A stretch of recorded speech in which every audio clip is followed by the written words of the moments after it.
사람의 생일에는 두 가지가 있다고 합니다. 첫째는 호적에 기록된 생일이죠. 내가 태어나서 내 출생을 알리는 시간. 그게 바로 첫 번째 생일입니다. 또 하나의 생일은 내가 왜 이 세상에 존재하는가? 내가 왜 이 세상에 태어났는가? 그것을 깨닫는 바로 그 시간이라는 것입니다. 그때로부터 인간은 인간으로 존재하게 되는 것입니다. 요새 와서 참 많은 병들이 있습니다. 그런데 그 병 중에서 가장 무서운 병이 뭐냐?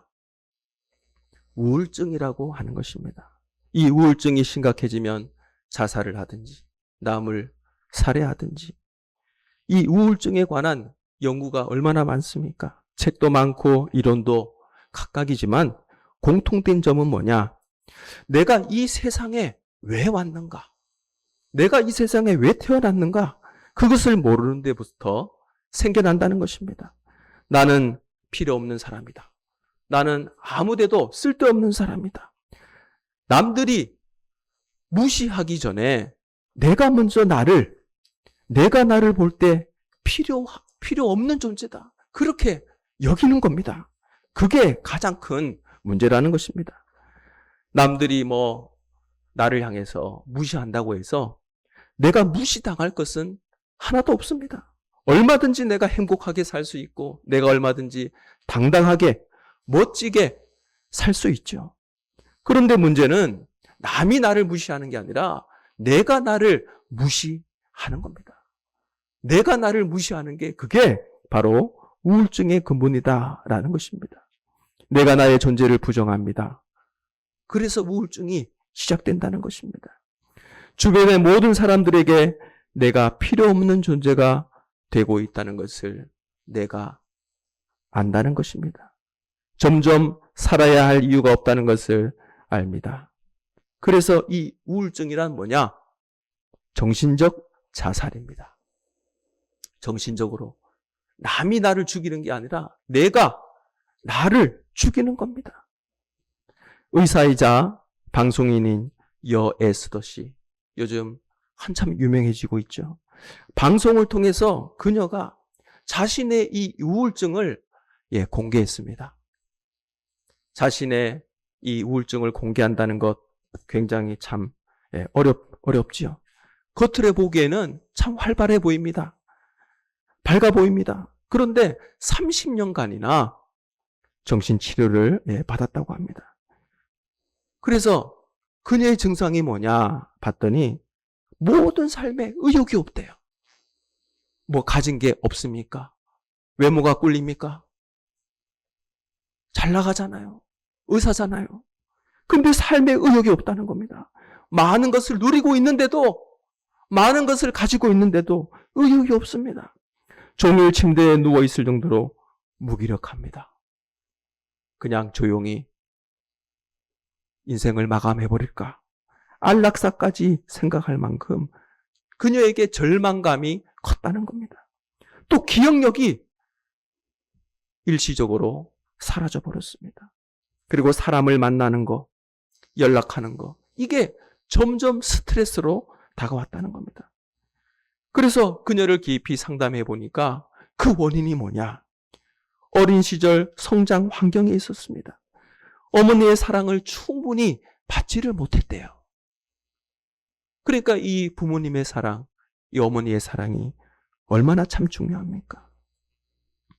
잘 살지 못해도, 맛있는 거 먹지 못해도 엄마의 사랑을 듬뿍, 아버지의 사랑을 듬뿍 받은 자녀들이 건강한 자아가 되게 된다는 거죠. 그리고 두 번째 원인은 여동생이 갑자기 죽었다는 겁니다. 엄마의 사랑을 받지 못했으니까 아마 이 여동생의 사랑을 받고 있었던 것 같습니다. 여동생을 의지하면서 이 에스더 씨가 그렇게 지내왔던 거예요. 그런데 갑자기 여동생이 죽음으로 그 충격이 너무 커지게 되었다는 거죠. 의지하고 있던, 정말 여동생으로부터 사랑을 받고 있던 이 에스더가 충격을 받게 되었습니다. 또한 이렇게 된 원인이 뭐냐? 완벽주의 성격이라는 겁니다. 이 에스더 씨가 모든 사람에게 다 잘해야 된다. 엄마한테도 잘해야 되고, 아빠한테도 잘해야 되고, 동생들한테도 잘해야 되고, 그런 강박증이 있었다는 것입니다. 그런 여러 원인들 때문에 30년간이나 정신치료를 받았대요. 지금은 여러 치료를 통해 많이 회복되고 남편의 도움으로 거의 회복이 되어지고 있다는 겁니다. 자기 자신을 알고 자기 자신의 존재의 의미를 알고 자기 가치를 자기가 평가한다. 이것은 굉장히 어려운 일입니다. 우리는 보통 어떻습니까? 자기의 능력, 자기의 지식, 자기의 기술, 내가 가진 소유, 이런 거 가지고 우리는 내 자신을 평가합니다. 내 존재의 가치를 평가합니다. 그래서 어떤 분들 보면 외모에 지나치게 투자를 하죠. 몇 년 보지 못한 사이에 얼굴을 잘 알아보지 못합니다. 얼마나 투자를 많이 했는지. 하지만 이런 것으로 사람의 가치를 평가할 수 없다는 것입니다. 심리학자 웅겔스마의 명언이 있습니다. 참된 자기 이해는 타인과의 관계 속에서 이루어진다. 좀 더 쉽게 말씀드리면 내가 나를 안다는 것은 다른 사람에 의해서 알려진 나를 아는 것이다. 자기 자신 또 참된 자아를 아는 것은 자기 자신에 의해서가 아니고 다른 사람에 의해서 다른 사람이 평가해 주는 그것에 달려 있다는 것입니다. 내가 얼마나 소중한 존재이냐 하는 것은 다른 사람이 평가해 줘야 되는 거죠. 내가 나를 칭찬한다고 칭찬이 아닙니다. 남이 칭찬을 해 줘야 하는 거죠. 남이 인정을 해 줘야 됩니다. 남이 인정한다는 것은 남이 인정한 것을 내가 그것을 받아들여야 되는 거죠. 그렇게 할 때 내 존재가 살아나게 되는 겁니다. 누가복음 15장에 탕자가 있죠. 탕자가 아버지로부터 자신의 재산을 받아서 멀리 떠나갔습니다. 아버지에게는 아마 이렇게 얘기를 했을 겁니다. 아버지, 제가 돈 많이 벌어서 이제 얼마 후에 아버지 아주 호강을 시켜드리겠습니다. 하지만 이 탕자가 어떻게 했습니까? 마이웨이 했잖아요. 자기 마음대로 살았지 않습니까? 허랑방탕하게 아버지의 품을 떠나 방황했습니다. 날마다 술을 먹고 날마다 노래를 부르며 날마다 허랑방탕하게 살았습니다. 거지가 되어 지금 집으로 돌아옵니다. 돈이 많을 때는 친구도 많았습니다. 그런데 돈이 없어지니 친구들이 다 사라지고 말았습니다. 목숨만 그저 붙어가지고 이제 아버지 집에 얻어먹기 위해 집으로 돌아옵니다. 자기가 자신을 생각해 봅니다. 정말 내가 하나님 아버지께 죄를 지었구나. 내가 아버지한테 죄를 지었구나. 나는 쓸모없는 존재다. 정말 나는 버려져도 나는 아깝지 않은 존재다. 스스로를 그렇게 생각합니다. 하나님 앞에 죄짓고 사람 앞에 죄짓고 타락하고 부모님의 말씀을 거역하고 전혀 가치 없는 존재라는 것을 그는 스스로 인정을 했습니다. 그러니까 그가 지금 어떻게 말을 하고 있습니까? 머슴의 하나로 나를 대해주십시오. 여러분, 머슴도 아무나 합니까? 아무나 못합니다. 힘이 있어야 하죠. 일머리가 있어야 되죠. 똑똑해야 됩니다. 해본 사람이나 하죠. 아무나 못합니다. 어쨌든 이 탕자가 아버지 집에 얻어먹기 위해서 기어 들어왔습니다. 그런데 아버지는 그게 아닙니다. 전혀 이 아들의 과거에 대해서 묻지 않습니다. 이놈, 내 돈 어디다 다 갖다 썼느냐? 네가 성공하고 돌아온다니 꼴 좋구나. 아버지는 과거를 묻지 않았습니다. 야단치지 않았습니다. 책망도 없습니다. 이 아버지가 어떻게 얘기합니까? 아들을 부둥켜 안으면서 죽었다, 살아왔다. 네가 죽었다 살았고 잃었다 얻었노라. 너는 내 아들이다. 이 탕자의 마음이 이 아버지의 말씀을 듣는 순간 어떻겠습니까? 아니, 나는 아버지의 모습으로 나는 생각을 했는데, 아니, 모습으로 받아주기만 해도 나는 감사한데, 아니 나를 아들이라고. 아버지 재산을 다 호랑몽탕 다 써버렸는데 아버지는 여전히 나를 아들로 생각하는구나. 수많은 생각이 아마 들었을 겁니다. 아버지가 인정해주는 이 존재 가치, 아버지가 인정해주는 이 존재 가치가 중요한 것입니다. 자기가 생각하는 존재 가치가 있습니다. 여러분 스스로가 생각하고 있는 존재 가치는 어떤 것입니까? 나는 힘이 없다. 나는 이제 끝났다입니까? 아버지가 자기 자신이 생각하는 존재 가치가 있습니다. 하지만 아버지가 생각하는 존재 가치는 다르다는 것입니다. 그렇다면 여러분, 믿음이 뭘까요? 아버지가 인정해주는 그 존재 가치를 내가 받아들이는 게 바로 믿음이다라는 것입니다. 아버지가 인정해주는 나를 바라보면서 아버지가 인정해주시는 존재 가치를 내가 받아들이는 게 바로 믿음입니다. 우리가 교회 나오는 것도 그렇잖아요. 하나님께서 나를 하나님의 자녀로 삼아주셨습니다. 그것을 믿는 게 내가 믿음 아니겠습니까? 내가 하나님의 자녀구나. 하나님께서 나를 사랑해 주시는구나. 그것을 믿는 게 바로 우리가 믿음이다라는 것입니다. 하나님께서 우리를 어떻게 사랑하셨습니까? 그 증거가 뭡니까? 하나님, 저를 정말 사랑하십니까? 하나님 저를 사랑하신다는데 그 사랑의 증거가 뭡니까? 바로 십자가 아니겠습니까? 하나님의 독생자 예수 그리스도를 십자가에 달리게 하실 만큼 내가 받아야 되는 그 고통, 그 죄의 대가를 우리 주님께서 친히 달리셨다는 것입니다. 그것이 바로 하나님이 우리를 사랑하신다고 하는 그 증거라는 것입니다. 오늘 본문에는 정말 눈물 없이 읽을 수 없는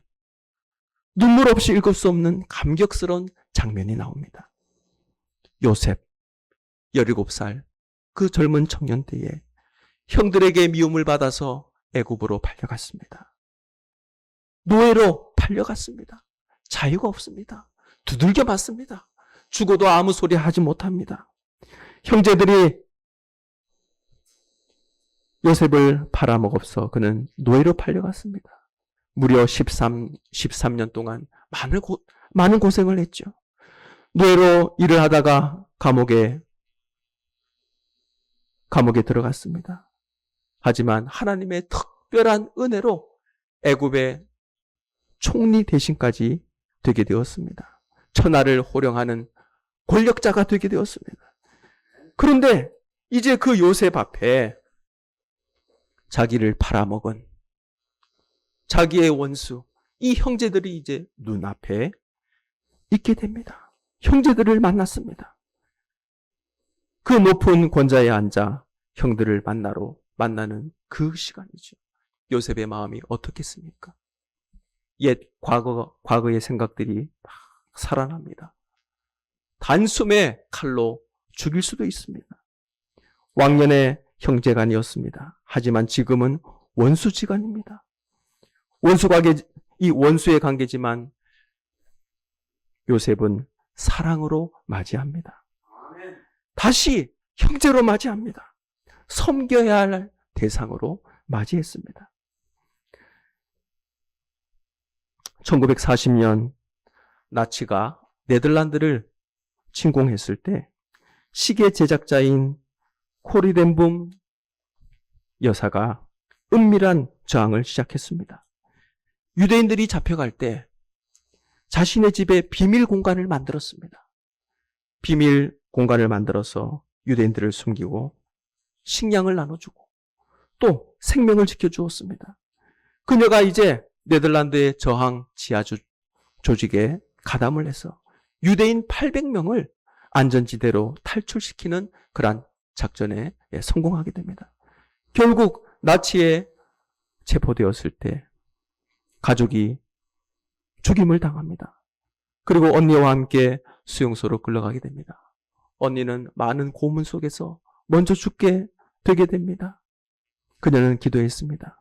하나님, 저를 구원해 주십시오. 복수 대신 용서할 수 있는 힘을 저에게 주십시오. 그녀는 그곳에서도 예배를 인도하며 복음을 전했습니다. 전쟁이 끝나고 예배를 드렸는데 함께 예배 드린 그 중에 자신을 고문했던 간수가 있었습니다. 그리고 간수가 찾아와서 이런 말을 합니다. 저는 하나님께 용서를 받았습니다. 당신에게도 용서를 구합니다. 그러면서 악수를 청해왔습니다. 코리텐붐의 손이 순간 뻣뻣해졌습니다. 가슴에 통증이 일어나는 것을 그녀는 느끼게 되었습니다. 그러면서 이런 생각을 했습니다. 내가 정말 이 간수를 용서할 수 있을까? 내 언니를 죽인 저 간수. 나를 모질게 괴롭혔던 저 간수를 내가 용서할 수 있을까? 내가 사랑할 수 있을까? 그 순간 그의 간수의 손을 잡고 그녀는 기도했습니다. 그때 이런 음성이 들려오게 되었다는 것입니다.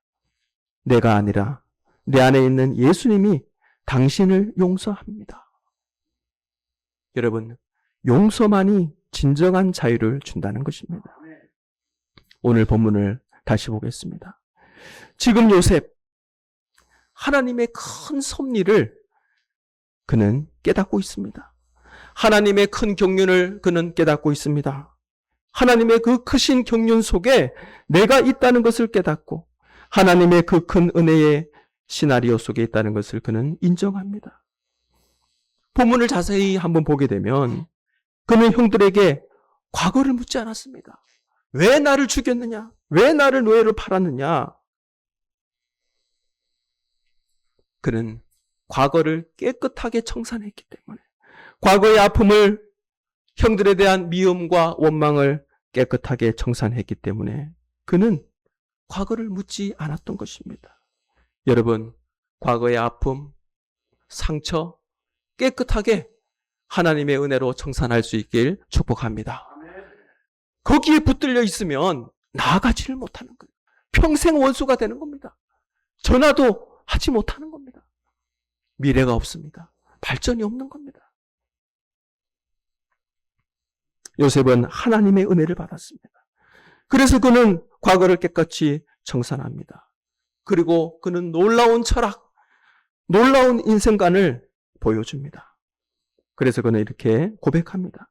당신들이 나를 팔아서 내가 여기 팔려온 것이 아니고 하나님께서 나를 보내시어 내가 이리로 온 것입니다. 같이 한번 따라 할까요? 팔림이 아니고 보내짐이다. 요셉 보십시오. 팔림이 아니다. 솔드가 아니다. 센트다. 팔림이 아니고 보내짐이다. 만약에 요셉이 내가 팔렸다고 한번 생각해 보십시오.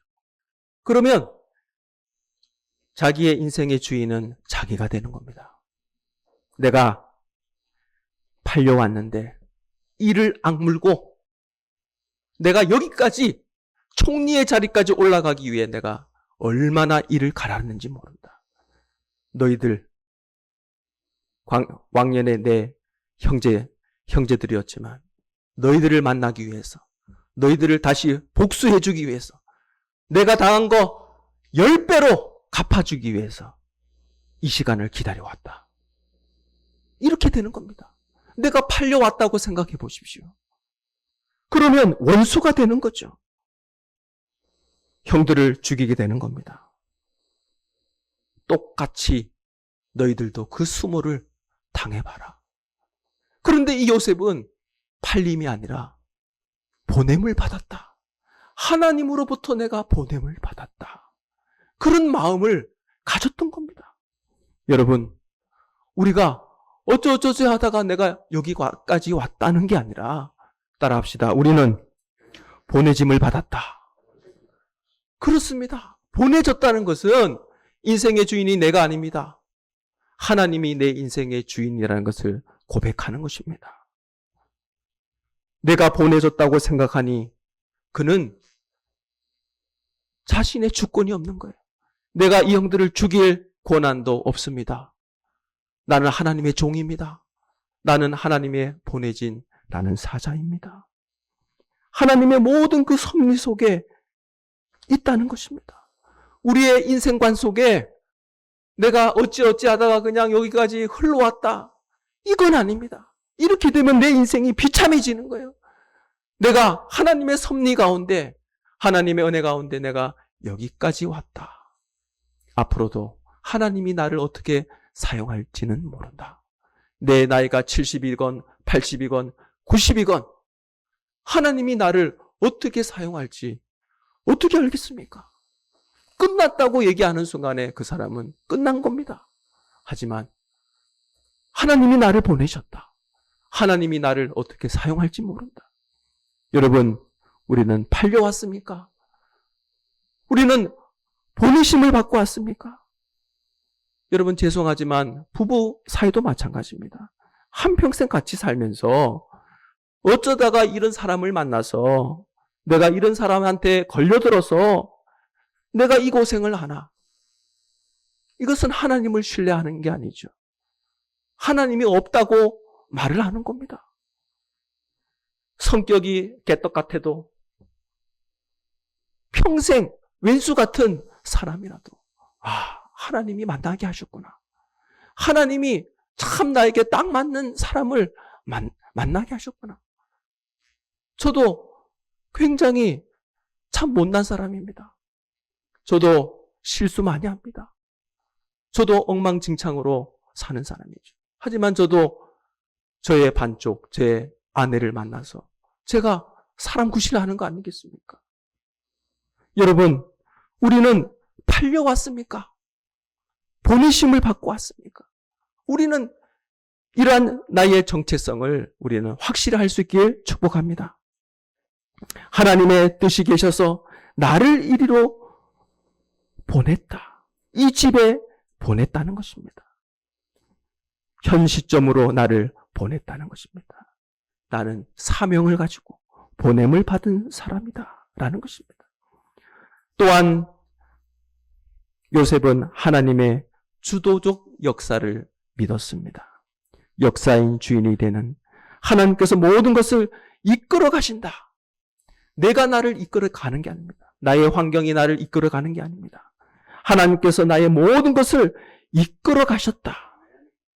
사람의 일 같지만 하나님의 일입니다. 사람의 실수 같지만 그 속에 하나님의 뜻이 있었다.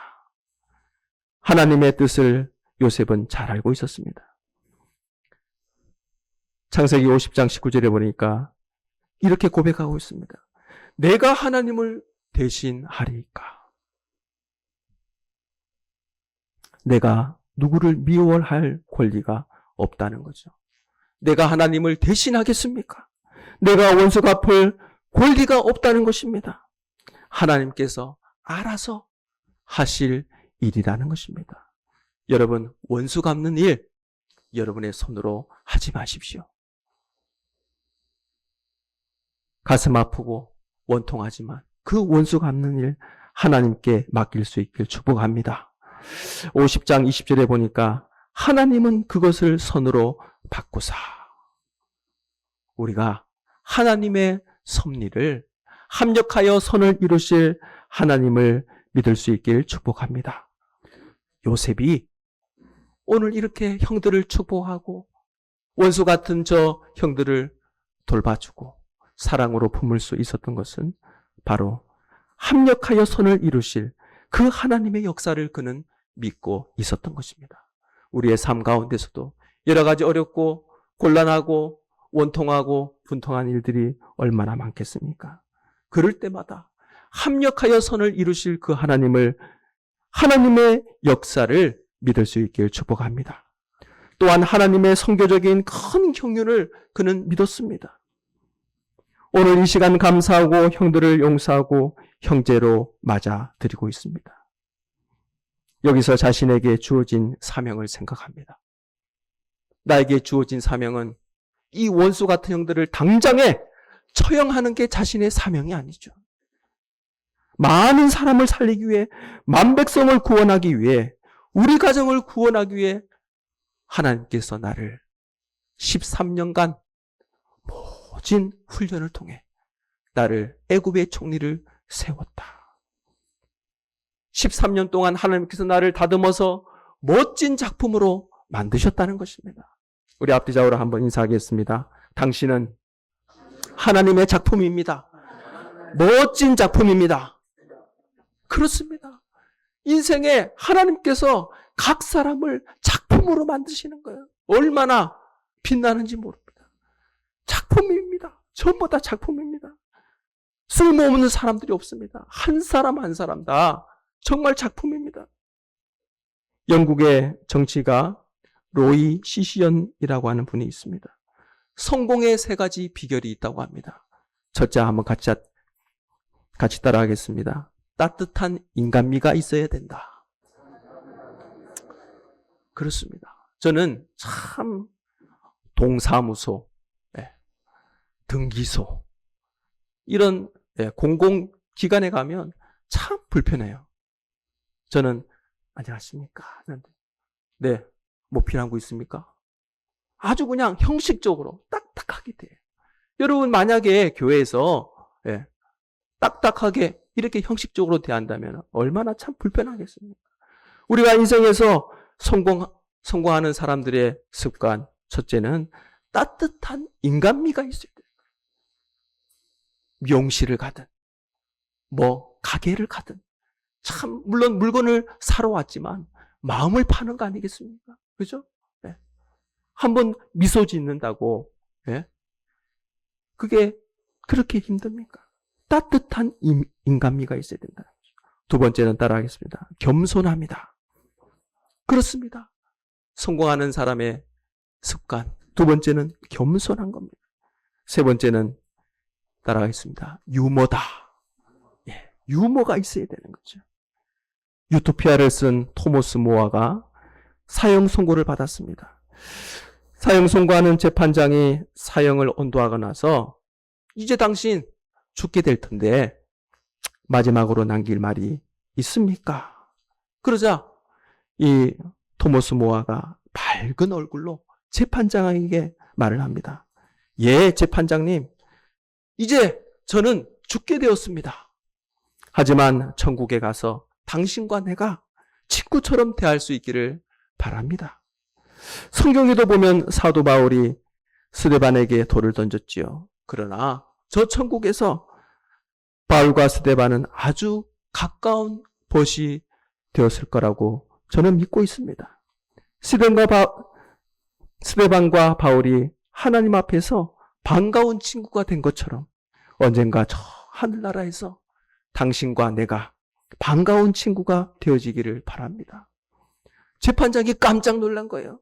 아니 이제 곧 죽게 되어 있는 이 사형수가 그런 말을 하다니. 재판장이 이렇게 말을 합니다. 아니 부득이 내가 사형 선고를 내렸지만 어떻게 당신은 그처럼 좋은 말을 나에게 합니까? 좋은 마음을 가졌습니까? 이때 토머스 모어가 유명한 말을 합니다. 주님께서 나에게 그렇게 하셨기 때문입니다. 주님께서 나에게 그렇게 하셨기 때문입니다. 말을 했다는 것입니다. 여러분, 우리는 인생을 살아가며 어차피 여러 가지 어려움을 만나고 여러 가지 참 곤란한 문제를 만납니다. 그럴 때마다 같이 따라하겠습니다. 초연합시다. 초월합시다. 그렇습니다. 그러면서 신앙적으로 나를 보고, 신앙적으로 이웃을 보고, 신앙적으로 세상을 볼 수 있길 축복합니다.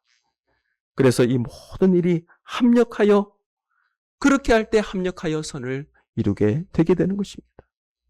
요셉이 형들을 대하면서 베풀었던 그 은혜, 그 감격, 역사가 우리 안에서부터 일어날 수 있게 축복합니다. 요셉이 형들을 용서한 4가지 이유가 있죠. 첫째는 따라합시다. 과거를 붙들지 않았습니다. 여러분, 상처. 그 상처보다 하나님의 계획을 바라봐야 되는 겁니다. 나에게 상처 입혔다고 그 상처를 보고 있으면 안 돼요. 그러면 그 상처가 더 골마지는 겁니다. 썩어지는 겁니다. 멀쩡한 부위까지 멍들게 되는 거죠. 그리고 그 상처를 계속 붙들고 있으면 미래는 열리지 않습니다. 절대로 열리지 않습니다. 원한을 품고 있으면 관계가 확대되지 않습니다. 절대로 열리지 않습니다. 어떻게 하면 원수를 갚을 수 있을까? 어떻게 하면 나를 팔아먹은 저 형들을 죽일 수 있을까? 내가 당한 수모를 똑같이 겪게 해줄까? 저 형들의 두 눈에서 피눈물 나게 해줘야 되겠다. 이렇게 과거의 상처에 머물게 되면 요셉은 애굽의 총리가 되지 못했을 것입니다. 여러분, 과거의 상처 굉장히 중요합니다. 누구나 있죠. 저도 있습니다. 하지만 그것을 털어버려야 돼요. 하나님의 은혜로 다 털어버려야 되는 것입니다. 그렇게 할 때 내가 앞으로 나아갈 수 있게 되는 것입니다. 또한 요셉은 따라하겠습니다. 하나님의 섭리를 믿었다. 하나님이 나를 보내셨습니다.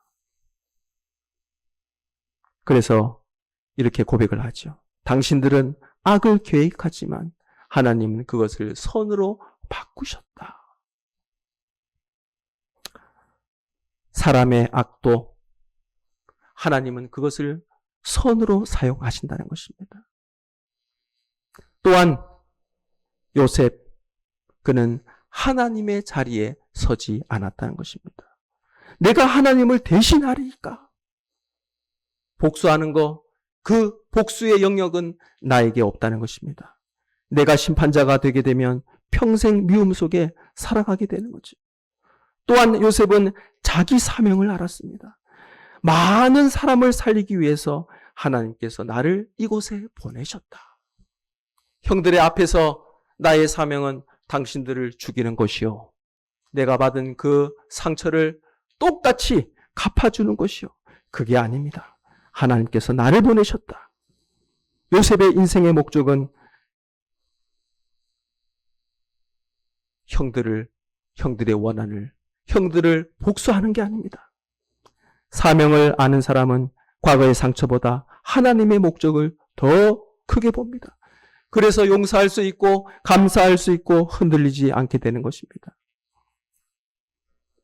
우리는 따라하겠습니다. 우리는 우연히 여기 있는 사람이 아니다. 그렇습니다. 저도 우연히 여기에 있지 않습니다. 여러분이 저를 선택한 것도 아닙니다. 교회가 선택한 것도 아닙니다. 하나님이 저를 이곳에 보내주셨습니다. 그래서 여러 가지 어려움이 있지만, 여러 가지 곤란함이 있지만 하나님이 나를 보내셨기에 그것을 믿고 하나님을 신뢰하며 나아가게 되는 거죠. 내 존재의 가치는 내가 결정하는 게 아닙니다. 내가 배우지 못해서, 가진 게 없어서, 내 환경이 지금 이래서 그게 내 가치가 될 수 없다는 것입니다. 내 가치는 따라하겠습니다. 하나님이 결정하신다. 하나님이 결정하신다. 하나님께서 예수님을 십자가에 못 박히게 하신 게 그것이 바로 증명이라는 것입니다. 과거를 붙잡으면 미래가 막히게 되어 있습니다. 요셉은 형들의 그 악행을 부정하지는 않았지만 그 사건 위에 하나님의 손길을 그는 바라보았던 것입니다. 오늘날 많은 사람들이 자기 존재를 성과와 성공과 인정으로 평가합니다. 그래서 그것을 실패하게 되면 자신의 가치가 무너졌다고 생각을 하는 겁니다.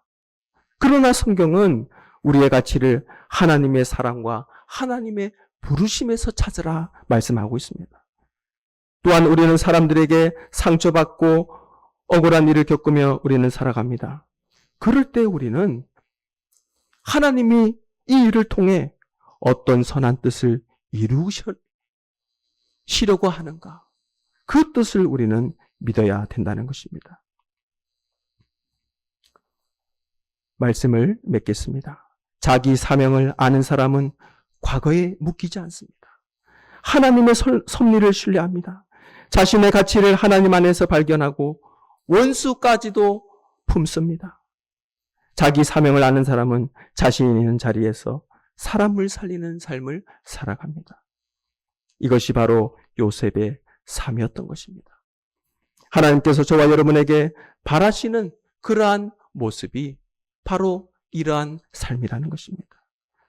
우리의 사명을 알고 내가 그냥 어찌어찌 하다 보니까 그냥 이곳에 왔다가 아닙니다. 팔렸다는 것이 아닙니다. 보내심을 받은 것을 알고 하나님께로부터 보내심을 알고 우리의 사명을 알고 날마다 사명자의 삶을 살아가는 우리 모두가 되시길 축복합니다.